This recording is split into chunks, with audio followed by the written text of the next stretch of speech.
जो इंसान सबसे आगे चलता है वो सबसे पहले सफलता भी पाता है, और उसी को देखते हुए कई लोग उस व्यक्ति के बनाए रास्ते पर चलने लगते हैं, जिससे उन्हें भी सफलता मिल सके। यानी कि दूसरे के बनाए रास्ते पर अगर आप चलना शुरू कर दें तो आपको भी सफलता मिलेगी। लेकिन ये इतना आसान भी नहीं है, क्योंकि हम हमेशा सफल व्यक्ति की सफलता को ही देखते हैं। हम ये जानने की कोशिश नहीं करते कि जो व्यक्ति सफल हुआ है उसने उस सफलता को पाने के लिए कितनी मेहनत और कितना संघर्ष किया है। हम उस सफल व्यक्ति के बनाए रास्ते पर बिना सोचो समझे चलना शुरू कर देते हैं। पहले एक व्यक्ति ऐसा करता है, फिर उसके पीछा दूसरा, फिर तीसरा, और ऐसा करते करते एक लंबी लाइन बना जाती है। और अगर पहले वाला खड्डे में गिर जाए यानी कि असफल हो जाए तो पीछे वालों का हाल भी वही होता है।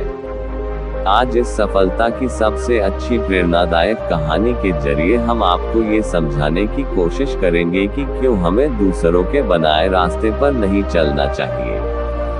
दूसरों से सीखना बहुत जरूरी है, लेकिन वही करना जो दूसरे करते हैं ये जरूरी नहीं है, क्योंकि जो व्यक्ति जिस काम में सफल है, जरूरी नहीं कि आप भी उसी की तरह वही काम करके सफलता पा लें। एक बार गौतम बुद्ध एक शहर में प्रवास कर रहे थे। उनके साथ कुछ शिष्य भी थे। एक दिन उनके शिष्य शहर में घूमने के लिए निकले। वे शहर में घूम ही रहे थे कि तभी शहर के कुछ लोगों ने उन्हें अपशब्द कहे। उनके बुरे शब्दों को सुनकर शिष्यों को बहुत बुरा लगा और वे वापस लौट गए। बुद्ध ने देखा कि शहर से लौटकर आए उनके सभी शिष्य बहुत क्रोध में दिखाई दे रहे हैं। उन्होंने शिष्यों से पूछा, क्या बात है, आप इतने तनाव में क्यों हैं? तभी एक शिष्य क्रोध में बोला, हमें यहाँ से तुरंत चलना चाहिए। जब हम बाहर शहर में घूमने गए थे तो यहाँ के लोगों ने बिना वजह हमें बहुत बुरा भला कहा। जिस जगह हमारा सम्मान नहीं हो वहाँ हमें नहीं रहना चाहिए। बुद्ध ने कहा, क्या किसी और जगह तुम अच्छे व्यवहार की अपेक्षा रखते हो? दूसरे शिष्य ने कहा, इस शहर से तो अच्छे लोग ही होंगे।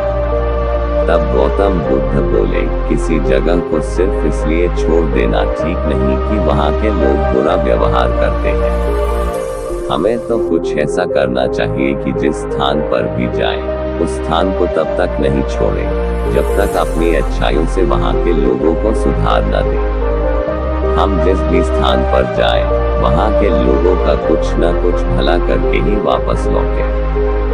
बुद्ध ने कहा, जिस प्रकार युद्ध में बढ़ता हुआ हाथी चारों तरफ के तीर सहते हुए भी आगे बढ़ता जाता है, ठीक उसी तरह उत्तम व्यक्ति भी दूसरों के अपशब्दों को सहते हुए अच्छे कार्य करता रहता है। खुद को वश में करने वाले प्राणी से उत्तम कोई और नहीं हो सकता।